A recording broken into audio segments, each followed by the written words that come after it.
دین کی تعلیم آپ پر فرض ہے اور اس کے بعد دنیا کی تعلیم آپ کو حاصل کیجئے میرے پیارے بھائیو۔ دنیاوی میدان میں آئیے، آپ پولیس میں جائیے، آپ آرمی میں جائیے، آپ آئی پی ایس کی تیاری کیجئے، آپ آئی اے ایس کی تیاری کیجئے، آپ اپنے گاؤں کا چناؤ لڑیے، آپ ودھائکی کا چناؤ، آپ کو یہ سب کرنا پڑے گا اس دنیا کے اندر ہے میرے پیارے بھائیو۔ ہم اور آپ اس دنیا سے الگ نہیں ہیں، دنیا میں رہ کر ہمیں سب سے تعلقات قائم کر کے اپنے اسلام کو برقرار رکھنا ہے، اسلام پر چلنا ہے، تو دنیا کے اندر یہ ساری چیزیں بھی آپ کو کرنا پڑے گی میرے پیارے بھائیو۔ یہ موجودہ وقت میں ہماری اور آپ کی بہت بڑی ذمہ داری ہے۔ کتنی چیزیں ہو گئی؟ کتنی چیزیں ہو گئی؟ جاری وقت میں ہماری اور آپ کی ذمہ داریاں کیا ہیں میرے پیارے بھائیوں؟ ہمیں اور آپ کو اس وقت کرنا کیا ہے؟ ہماری اور آپ کی رسپانسبلٹی کیا ہے؟ ہماری اور آپ کی ذمہ داریاں کیا ہیں؟ تو سب سے پہلی ذمہ داری موجودہ وقت میں ہماری یہ ہے میرے پیارے بھائیوں کہ ہمیں اور آپ کو اسلام کی طرف آنا پڑے گا۔ اگر اس دنیا کے اندر عزت چاہتے ہو اسلام کی طرف آؤ۔ حضرت عمر فاروق کہا کرتے تھے نحن قوم اعزنا اللہ بالاسلام، او لوگوں ہم دنیا کے اندر بڑی ذلیل قوم تھے، عرب کے لوگ دنیا کی بڑی ذلیل قوم سمجھی جاتی تھی، لوگ ان کو مارا کرتے تھے، کوئی ان کو اونٹ کی مینگنیوں میں کھیلنے والا کہتا تھا، کوئی ان کو عرب کا بدو کہتا تھا۔ حضرت عمر فرماتے ہیں ہم نے اسلام قبول کر لیا، ہمیں اللہ نے عزت دے دی، نحن قوم عزنا اللہ بالاسلام، ہم دنیا کی سب سے ذلیل قوم تھے اور اسلام کے ذریعے ہمیں عزت ملی ہے۔ میرے پیارے بھائیوں اگر عزت چاہتے ہو تو اسلام کی طرف آنا پڑے گا۔ کیوں؟ ان الدین عند اللہ الاسلام، اللہ کو اسلام سب سے زیادہ پسند ہے، اللہ کے نزدیک کوئی مذہب قابل قبول ہے تو وہ اسلام ہے۔ ان الدین عند اللہ الاسلام، اسلام کی طرف آ جاؤ۔ اسلام عزت چاہتے ہو اسلام کی طرف آ جاؤ۔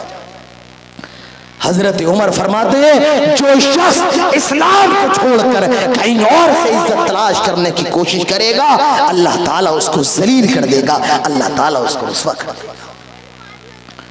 آج مجھے بتائیے میرے پیارے بھائیوں کہ ہم مسلمان ہیں؟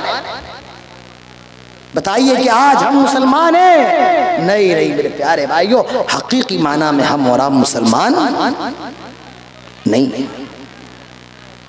ہاں ہم نام کے مسلمان تو ہو سکتے ہیں، ہم اور آپ گوشت کھانے کے مسلمان تو ہو سکتے ہیں، لیکن عملی معاملے میں ہم اور آپ مسلمان نہیں ہیں۔ یہ کون سا اسلام ہے؟ تکفرون ببعض وتؤمنون ببعض، بعض کو پکڑ لو بعض کو چھوڑ دو، یہ اسلام نہیں ہے۔ مجھے بتاؤ کیا یہ اسلام ہے؟ دیوالی آتی ہے تو مسلمان پٹاخے جلاتے ہیں، ہولی آتی ہے تو مسلمان ہولی کھیلتے ہیں، کیا یہ اسلام ہے؟ نہیں میرے پیارے بھائیوں، میں آپ سے یہ نہیں کہہ رہا ہوں کہ آپ ہولی کھیلیں یا نہ کھیلیں، جو کھیلتے ہیں میں ان کو برا نہیں کہہ رہا ہوں، میں آپ سے خطاب کر رہا ہوں، میں مسلمانوں سے کہہ رہا ہوں میرے پیارے بھائیوں ہم اور آپ مسلمان ہیں، ہم اور آپ اسلام کے ماننے والے ہیں۔ ہمارے مذہب کے اندر صرف دو تہوار ہیں، ہولی کھیلنا، دیوالی میں پٹاخے جلانا، یہ ہمارا شعار نہیں ہے۔ یہ جن کا فیسٹیول ہے، یہ جن کا تہوار ہے وہ منائے، لیکن یہ جن کا تہوار نہیں ہے وہ اپنے مذہب کو کیوں داؤں پر رکھتے ہیں میرے پیارے بھائیوں؟ مجھے بتائیں کیا یہ مسلمان ہیں؟ آج مسلمان برتھ ڈے منا رہا ہے، صاحب کیا منا رہا ہے؟ برتھ ڈے منا رہا ہے۔ آج مسلمان اپنی شادی کی سالگرہ منا رہا ہے۔ میرے پیارے بھائیوں کیا اسلام کے اندر یہ برتھ ڈے منانا ہے؟ اللہ کے رسول کی تین بیٹے، آپ کی چار بیٹیاں، کیا اللہ کے حبیب نے اپنے بچوں کا برتھ ڈے منایا؟ آج مسلمان برتھ ڈے منا رہا ہے میرے پیارے بھائیوں۔ ہاں اسلام آسان ہے، کیا کہا جاتا ہے کہ اسلام آسان ہے؟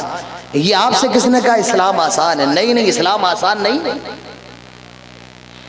اسلام آسان نہیں ہے، سن لیجئے اتنا بھی آسان نہیں ہے جتنا آسان ہم نے اور آپ نے سمجھ رکھا ہے۔ ہاں اسلام آسان ہے، اگر کھڑے ہو کر نماز نہیں پڑھ سکتے ہو تو کیسے پڑھ لو؟ بولو بیٹھ کے پڑھ لو. ہاں اسلام آسان ہے. آسان کیسے؟ اگر کھڑے ہو کر نہیں پڑھ سکتے ہو بیٹھ کر پڑھ لو, اور اگر بیٹھ کر نہیں پڑھ سکتے ہو تو لیٹ کے پڑھ لو. اسلام آسان ہے. اس معاملے میں اسلام آسان ہے. اگر ہاتھوں سے حرکت نہیں کر سکتے ہو تو آنکھ کے اشارے سے پڑھ لو. اسلام آسان ہے. رمضان کا مہینہ ہے, روزے فرض ہے. سفر پر ہو روزے چھوڑ دو, سفر کے بعد رکھ لینا. بیمار پڑ گئے ہو چھوڑ دو, بیماری کے بعد رکھ لینا. اسلام اس میں تو آسان ہے, لیکن اسلام اتنا آسان نہیں ہے کہ آپ ہولی بھی کھیلیں, آپ دیوالی منائیں, آپ برتھڈے منائیں, آپ شادی کی سالگرہ منائیں. اسلام اتنا بھی آسان نہیں ہے جتنا آسان ہم نے اور آپ نے سمجھ لیا ہے کہ ہم مسلمان ہیں. آج ہمارے محلوں کی مسجدوں میں آ جاؤ, مسجدوں میں دیکھو کہاں گئے مسلمان. آپ آج اس گاؤں کے اندر 10 گرام کی مسجد میں فجر کی نماز میں چلے جائیے گا اور مجھے بتائیے گا آج اس مسجد کے اندر کتنی صفیں ہوئی ہیں کہ ہم مسلمان ہیں. جمعہ کا دن آج آئے مسجدیں بھر جاتی ہیں. مجھے بتاؤ جمعہ کی نماز کے بعد یہ نمازی کہاں چلے جاتے ہیں, اور جمعہ کے دن یہ کہاں سے آ جاتے ہیں؟ زمین سے نکل آتے ہیں, آسمان سے ٹپک آتے ہیں. میں بڑا پریشان ہوں. میں اپنی مسجد میں نماز پڑھاتا ہوں, 5 نمازوں میں اتنے مصلی نہیں ہوتے ہیں. جمعہ کے دن اللہ جانے یہ کہاں سے اتنے زیادہ چلے آتے ہیں کہ ہم مسلمان ہیں. اللہ کے نبی ارشاد فرماتے ہیں من ترک الصلاۃ متعمدا فقد کفر, جس نے جان بوجھ کر نماز چھوڑ دی وہ کافر ہو گیا, اسلام سے نکل گیا. جس نے جان بوجھ کر نماز چھوڑ دی وہ اسلام سے نکل جاتا ہے. میرے پیارے بھائیوں یاد رکھیے نماز چھوڑنا جان بوجھ کر یہ کفر ہے. ہاں یہ الگ بات ہے کہ ہم اور آپ اس کفر کو کفر عملی کہتے ہیں, لیکن سعودی کے علماء کا کہنا یہ جو کفر ہے یہ کفر عملی نہیں ہے, یہ کفر اعتقادی ہے. اور ان کا یہاں تک کہنا ہے اگر کسی کی بیوی نماز نہیں پڑھتی ہے شوہر کو چاہیے بیوی کو طلاق دے دے. اگر شوہر نماز نہیں پڑھتا ہے بیوی کو چاہیے خلا لے لے. بے نمازی کو مسلمانوں کے قبرستان میں بھی دفن نہیں کرنا چاہیے, بے نمازی کے گھر کا کھانا بھی نہیں کھانا چاہیے. ذرا اندازہ لگائیے آج ہم اور آپ نماز کے کتنے پابند ہیں. میرے نبی نے فرمایا تھا قرۃ عینی فی الصلاۃ, میری آنکھوں کی ٹھنڈک نماز میں ہے. اب مجھے بتاؤ کہ آج ہم نے نبی کی ٹھنڈک کو برقرار رکھا ہے, آج ہم نے نبی کی آنکھوں کی ٹھنڈک کو چھین لیا ہے. اللہ کے رسول انتقال کرتے ہوئے یہ کہہ رہے تھے الصلاۃ, آئے لوگوں نماز پڑھتے رہنا, الصلاۃ لوگوں نماز پڑھتے رہنا. مجھے بتاؤ آج ہم نے نماز کا کتنا خیال کیا ہے؟ نماز پڑھیے میرے پیارے بھائیوں, اسلام کی طرف آئیے, مسلمان بنیے. اگر دنیا کے اندر عزت چاہیے اپنی مسجدوں کو آباد کریے. جب مسجدیں کچی تھیں تو پکے تھے نمازی, آج مسجدیں پکی ہیں تو کچے ہیں نمازی. اپنی مسجدوں کو آباد کیجیے. موجودہ وقت میں ہماری اور آپ کی سب سے پہلی ذمہ داری کیا ہے؟ بولو. اب یہ سوال آپ سے ہے, سب سے پہلی ذمہ داری کیا ہے؟ لگتا ہے سمجھ میں نہیں آ رہا ہے. سب سے پہلی ذمہ داری ہے ہمیں اور آپ کو اسلام کی طرف آنا پڑے گا. کیا ہے؟ اسلام کی طرف. یہ گنتے جائیے آپ. ہماری اور آپ کی دوسری ذمہ داری میرے پیارے بھائیوں اپنے عقیدوں کو صحیح کرو, اپنے ایمان کو صحیح کرو, اپنی توحید کو صحیح کرو. یہ ہماری اور آپ کی دوسری سب سے بڑی ذمہ داری ہے. اپنے عقیدوں کو صحیح کرو, کیونکہ شرک یہ سب سے بڑا گناہ ہے. اللہ تعالیٰ فرماتا ہے ان اللہ لا یغفر ان یشرک بہ ویغفر ما دون ذلک لمن یشاء. آئے لوگوں اللہ تعالیٰ تمہارے اور گناہوں کو معاف کر سکتا ہے, مگر خبردار خبردار اللہ تعالیٰ شرک کو کبھی معاف نہیں کرے گا. دنیا کے اندر کسی نے شرک کیا اور بغیر توبہ کیے مر گیا, اللہ تعالیٰ اس کے شرک کو ہرگز معاف نہیں کرے گا. اللہ تعالیٰ فرماتا ہے وَمَن يُشْرِكْ بِاللَّهِ فَقَدْ ضَلَّ ضَلَالًا بَعِيدًا. جو آدمی شرک کرتا ہے وہ دور کی گمراہی میں چلا جاتا ہے. ایک جگہ اللہ تعالیٰ فرماتا ہے حرمہم اللہ علیہ الجنہ، اللہ تعالیٰ اس کے اوپر جنت کو حرام کر دیتا ہے۔ یاد رکھو میرے پیارے بھائیوں، مشرک کبھی جنت میں نہیں جا سکتا ہے، اگر بغیر توبہ کے مر گیا تو وہ جنت کے اندر ہرگز نہیں جا سکتا ہے۔ اپنے عقیدوں کو صحیح کرو۔ ابو طالب کون ہے؟ نبی کے چاچا ہیں، انتقال کا ٹائم قریب ہے، اللہ کے نبی کو خبر ملتی ہے، اللہ کے نبی دوڑے دوڑے جاتے ہیں، دیکھتے چاچا ابو طالب مرض الموت میں مبتلا ہے، اپنی آخری سانسیں لے رہے ہیں، اللہ کے نبی کہتے ہیں آئے میرے چاچا، میری زبان میں ہلکے سے میرے کانوں میں لا الہ الا اللہ کہہ دو، آئے میرے چاچا لا الہ الا اللہ کہہ دو، توحید کا اقرار کر دو، میں آپ کے لیے مغفرت کی دعا کر دوں گا، میں اللہ کے یا آپ کی سفارش کر دوں گا۔ ابو جہل بھی بیٹھا ہوا ہے، ابو لہب بھی بیٹھا ہوا ہے، یہ دونوں کہتے ہیں خبردار خبردار ابو طالب، کیا آخری وقت میں باپ دادا کے دین کو چھوڑنا چاہتے ہو؟ ابو طالب کی زبان سے آخری جملہ جو نکلتا وہ یہ تھا علی ملت عبد المطلب، میں عبد المطلب کے دین پر مرتا ہوں، میں شرک پر مرتا ہوں، ایمان نہ لائے اسلام نہ لائے، مر گئے، انتقال ہو گیا۔ اللہ کے نبی کی محبت جوش میں آئی، آپ نے اپنے ہاتھوں کو اٹھایا، اللہ تعالیٰ فرماتا ہے آئے میرے نبی اپنے ہاتھوں کو نیچا کر لے۔ کسی نبی کے لیے اور کسی مومن کے لیے یہ جائز نہیں ہے کہ وہ کسی مشرک کی سفارش کر سکے۔ آئے نبی آپ مشرک کی سفارش نہ کیجئے۔ تو میرے پیارے بھائیوں، یہ شرک اتنا بڑا گناہ ہے کہ شرک کا مرتکب یہ ہمیشہ جہنم میں رہے گا اور کبھی جہنم سے نکالا نہیں جائے گا۔ مشرک کبھی جہنم سے نکالا نہیں جائے گا۔ شرک سے بچیے میرے پیارے بھائی۔ آج دیکھیے ہمارے اور آپ کے سماج میں بچہ تھوڑا بیمار ہو جائے، ماں اس کے ہاتھ میں تعویذ باندھ دیتی ہے، اس کے گلے میں تعویذ باندھ دیتی ہیں۔ اللہ کے نبی فرماتے ہیں من علق تمیمۃ فقد اشرک، جس نے کوئی دھاگا لٹکایا اس نے شرک کیا۔ تعویذ لٹکانا یہ بھی شرک ہے۔ آپ کے بچے ہیں میرے پیارے بھائی، آپ جب شام کو کاروبار کر کے اپنے گھر پہ آتے ہو، اپنے بچوں کو سمجھاؤ، انہیں توحید کا سبق دو، توحید کا درس دو۔ حضرت لقمان اپنے بیٹے کو سبق دے رہے ہیں، یا بنی لا تشرک باللہ، آئے میرے بیٹے خبردار اللہ کے ساتھ کسی کو شریک نہ کرنا، ان الشرک لظلم عظیم، بے شک شرک سب سے بڑا گناہ ہے، یہ شرک سب سے بڑا گناہ ہے۔ میرے پیارے بھائیوں، اللہ کی یہاں مشرک کی معافی نہیں ہے۔ یاد رکھیے دنیا کے اندر سب سے بڑی نیکی توحید ہے اور دنیا کے اندر سب سے بڑا گناہ شرک ہے۔ دنیا کا سب سے بڑا علم توحید ہے اور دنیا کی سب سے بڑی جہالت شرک ہے۔ ہم اور آپ نماز پڑھتے ہیں، ہر نماز میں یہ آیت ضرور پڑھتے ہیں ایاک نعبد و ایاک نستعین۔ میں کہتا ہوں اللہ تعالیٰ نے اس آیت کو بس ایسا سمجھیے اللہ نے انگوٹھی کے اندر نگینے کو لگا دیا ہو، 3 آیت اس کے پہلے، 3 آیت اس کے بعد اور بیچ میں یہ آیت ہے ایاک نعبد و ایاک نستعین۔ آئے اللہ عبادت تیری ہی کرتے ہیں اور مدد تجھ سے ہی مانگتے ہیں۔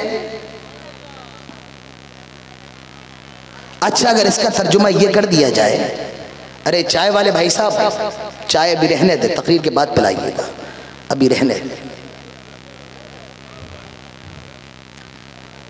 میں آپ سے بار بار کہتا ہوں ایک مسلمان کے اندر تڑپ ہونا چاہیے۔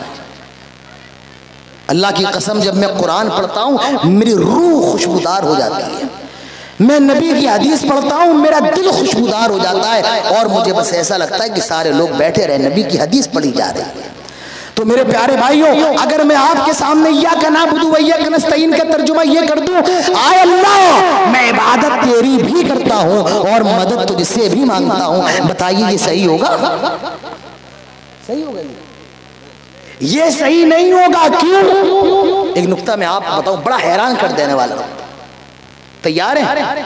سب تیار ہے؟ دل تھام کر کے سننا، تھوڑا آواز بڑھا دو۔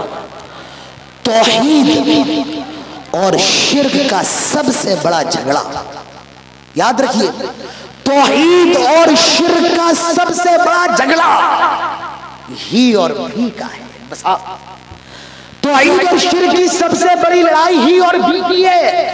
اگر عبادت اللہ کی ہی ہے یہ توحید ہے، اور عبادت اللہ کی بھی ہے یہ شرک ہے۔ جب حاجی حج کرنے جاتا ہے تو تلبیہ پکارتا ہے کیا؟ لبیک اللہم لبیک لا شریک لک لبیک، آئے اللہ میں حاضر ہوں، آئے اللہ میں حاضر ہوں، تیرا کوئی شریک نہیں ہے، آئے اللہ میں حاضر ہوں۔ آج سے 1400 سال پہلے جب کفار اور مشرکین خانہ کعبہ کا طواف کرتے تھے وہ بھی یہ تلبیہ پکارتے تھے، لبیک اللہم لبیک، آئے اللہ میں حاضر ہوں، آئے اللہ میں حاضر ہوں، لا شریک الا شریکا تملکہ وما ملکت، آئے اللہ تیرا کوئی شریک نہیں ہے مگر کچھ شریک ایسے ہیں جن کا بھی تو مالک ہے۔ آئے اللہ ہم تیری بھی عبادت کرتے ہیں، ان کی بھی عبادت کرتے ہیں۔ یہی شرک ہے، یہی شرک ہے کہ عبادت اللہ کے ساتھ غیر اللہ کی بھی کی جائے، اور توحید یہ ہے کہ عبادت صرف اور صرف اللہ کی جائے۔ شرک کیا ہے؟ شرک کیا ہے؟ عبادت اللہ کے ساتھ غیر اللہ کی بھی کی جائے، اور توحید کیا ہے؟ عبادت صرف اور صرف اللہ کی جائے، اور نہ اللہ کو مانا جائے نہ غیر اللہ کو مانا جائے۔ تو یہ کیا ہے؟ یہ الحاد ہے۔ یہ کیا ہے؟ یہ الحاد ہے۔ بات سمجھ رہے ہو؟ صرف اللہ کی عبادت کرنا یہ توحید ہے، اللہ کی بھی عبادت کرنا یہ شرک ہے، اور اللہ کو ہی نہ ماننا یہ الحاد ہے۔ یہ تین چیزیں ہیں، توحید، شرک اور الحاد۔ تو میرے پیارے بھائیوں اپنے عقیدوں کو مضبوط کیجیے، توحید سمجھیے۔ اللہ تعالیٰ فرماتا ہے، سورہ کہف اٹھاؤ آخری آیت دیکھو، اللہ تعالیٰ فرماتا ہے آئے لوگوں تم میں جو بھی اللہ سے ملاقات کرنا چاہتا ہے، تم میں جو بھی اللہ سے ملنا چاہتا ہے اس کو دو کام کرنا پڑیں گے۔ پہلا کام فَلْيَعْمَلْ عَمَلًا صَالِحًا، نیک عمل کرنا ہے، وَلَا تُشْرِكْ بِعِبَادَةِ رَبِّهِ أَحَدًا، اور اللہ کے ساتھ کسی کو شریک نہیں کرنا ہے۔ اگر یہ دو کام کر لیے اللہ تعالیٰ فرماتا ہے مجھ سے ملاقات ہو جائے گی۔ میرے پیارے بھائیوں توحید سمجھو، اللہ پر اپنا ایمان مکمل کرو، اللہ پر اپنا ایمان پختہ کرو، قرآن پڑھو، قرآن پڑھو، قرآن پڑھو۔ ہم اور آپ آیت الکرسی پڑھتے ہیں لیکن میرے پیارے بھائیوں ہم اور آپ آیت الکرسی نہیں سمجھتے ہیں۔ اگر اللہ کی قسم سمجھ جائیں، ہمارے اور آپ کے عقیدے مضبوط ہو جائیں، ہم اور آپ پکے سچے موحد بن جائیں، کیا کہا جا رہا ہے؟ اللہ لا الہ الا هو الحی القیوم لا تأخذہ سنۃ ولا نوم لہ ما فی السماوات وما فی الارض من ذا الذی یشفع عنده الا باذنہ۔ یہ آیت الکرسی ہے، کہا جا رہا ہے اللہ لا الہ، اللہ کے علاوہ کوئی عبادت کے لائق نہیں ہے، اللہ کے علاوہ کسی کی عبادت نہیں کی جائے گی۔ عبادت کس کی ہوگی؟ صرف اللہ، اللہ کے علاوہ کسی کی عبادت نہیں ہوگی۔ اور ایک نقطہ میں آپ کو بتاؤں، ماشاءاللہ علماء بیٹھے ہیں سب متوجہ ہوں، بڑا اہم نقطہ، میرا خیال ہے زندگی میں یہ کبھی سنا ہی نہیں ہوگا۔ آیت الکرسی کے اندر، آیت الکرسی کے اندر ایک دعویٰ ہے اور اس دعوے کی 9 دلیلیں ہیں۔ کیا ہے؟ ایک کیا ہے؟ ایک دعویٰ ہے اور اس دعوے کی اللہ نے 9 دلیلیں دی۔ دیکھو پہلا دعویٰ کیا ہے؟ دعویٰ اللہ لا الہ، اللہ لا الہ الا ہو، اللہ ہی عبادت کے قابل ہے، اللہ کے علاوہ کسی اور کی عبادت نہیں کی، عبادت صرف اللہ کی۔ دعویٰ ہے۔ اب اس کی دلیل الحی القیوم، اللہ تعالی زندہ ہے اور ہمیشہ قائم رہنے والا ہے۔ پہلا دعویٰ اللہ تعالیٰ کی عبادت کی جائے گی، دلیل کیا ہے؟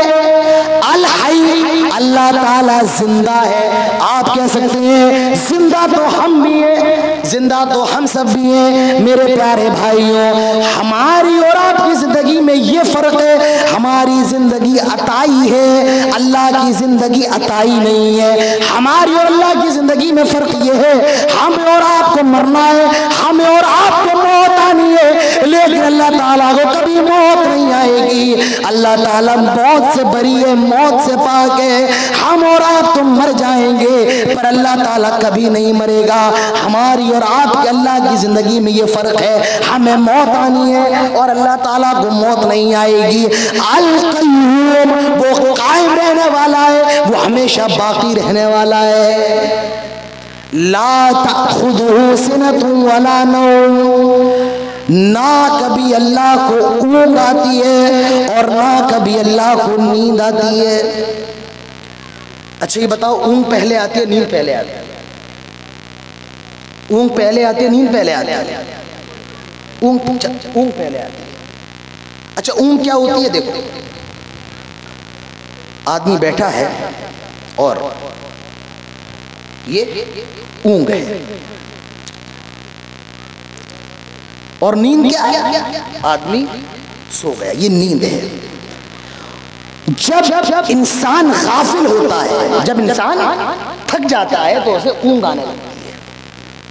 جب انسان غافل ہوتا ہے، تھکان ہوتی ہے تو انسان کو اونگ آنے لگتی ہے، اور جب انسان بالکل تھک جاتا ہے تو وہ سو جاتا ہے۔ تو معلوم یہ چلا کہ اونگ جو ہوتی ہے یہ غفلت کی، تھکان کی ابتدا ہوتی ہے، اور نیند یہ غفلت کی، تھکان کی انتہا ہوتی ہے۔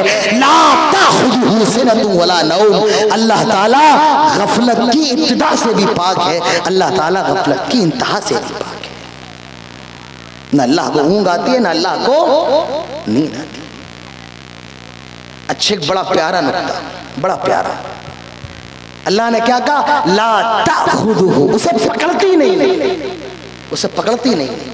اچھا جو چیز پکڑی جائے وہ اوپر ہوتی ہے نیچے ہوتی ہے؟ وہ نیچے ہوتی ہے۔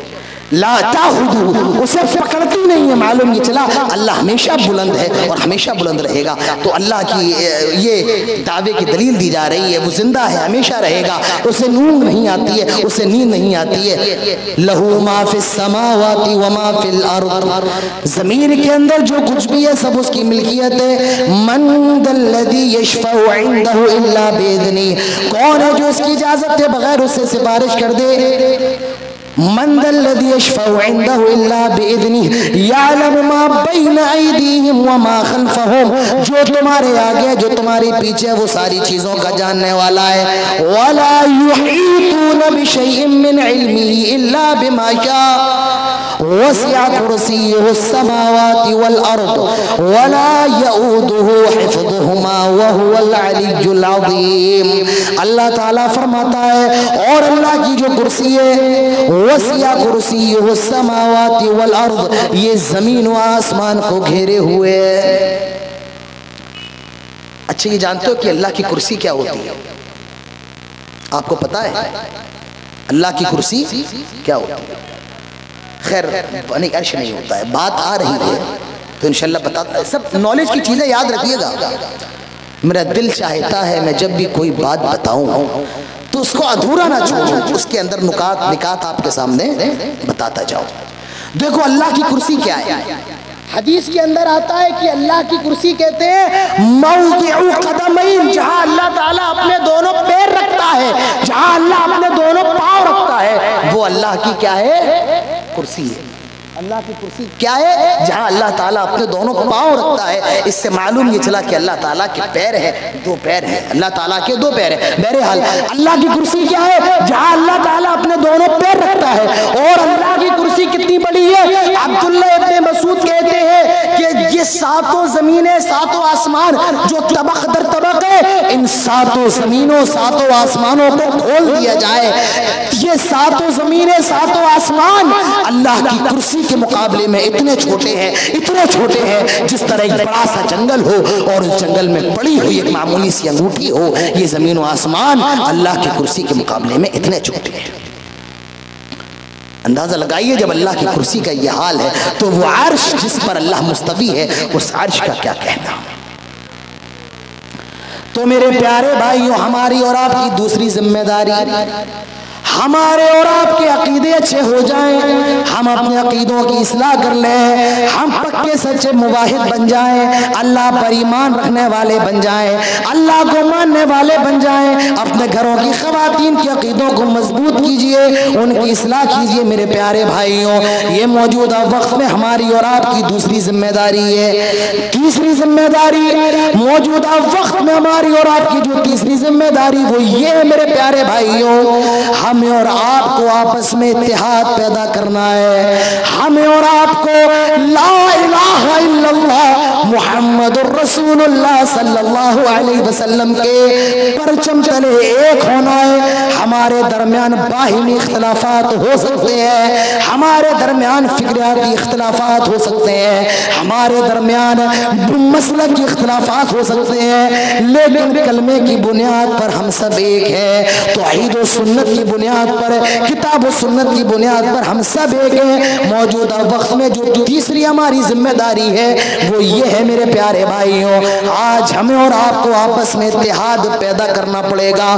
چوتھی ذمہ داری میرے پیارے بھائیوں، آپ جس ملک میں رہتے ہیں، آپ جس ہندوستان میں رہتے ہیں، آپ کی آبادی 20% ہے اور ایک ایسی بڑی جماعت رہتی ہے جس کی آبادی 80% ہے، آپ کو ان سے اپنے رشتوں کو مضبوط کرنا پڑے گا، ان سے اپنے تعلقات کو مضبوط کرنا پڑے گا، ان سے بھائی چارہ قائم رکھنا پڑے گا، اور اسی کا سبق اسلام دیتا ہے، اسی کا سبق ہمیں نبی اکرم کی سیرت سے ملتا ہے۔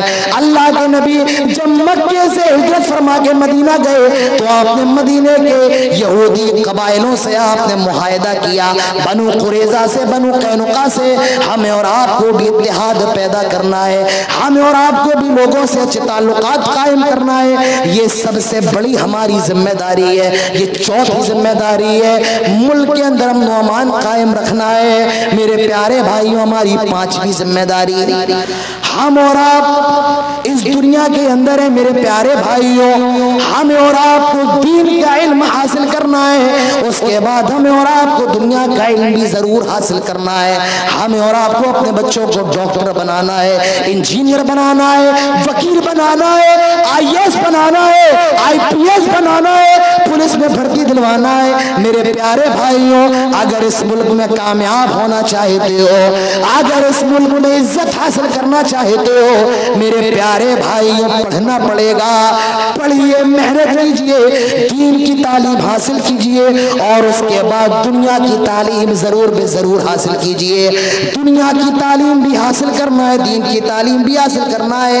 میرے پیارے بھائیوں، اگر اس ملک کے اندر کامیاب ہونا ہے، آپ پہلے دین کی تعلیم حاصل کیجئے، دین کی تعلیم آپ پر فرض ہے، اور اس کے بعد دنیا کی تعلیم آپ کو حاصل کیجئے۔ میرے پیارے بھائیوں، دنیاوی میدان میں آئیے، آپ پولیس میں جائیے، آپ آرمی میں جائیے، آپ IPS کی تیاری کیجئے، آپ IAS کی تیاری کیجئے، آپ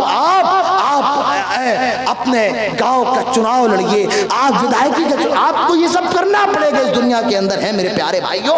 ہم اور آپ اس دنیا سے الگ نہیں ہیں، دنیا میں رہ کر ہمیں سب سے تعلقات قائم کر کے اپنے اسلام کو برقرار رکھنا ہے، اسلام پر چلنا ہے، تو دنیا کے اندر یہ ساری چیزیں بھی آپ کو کرنا پڑے گی میرے پیارے بھائیوں۔ یہ موجودہ وقت میں ہماری اور آپ کی بہت بڑی ذمہ داری ہے۔ کتنی چیزیں ہو گئی؟ کتنی چیزیں ہو گئی؟ 4 یا 5؟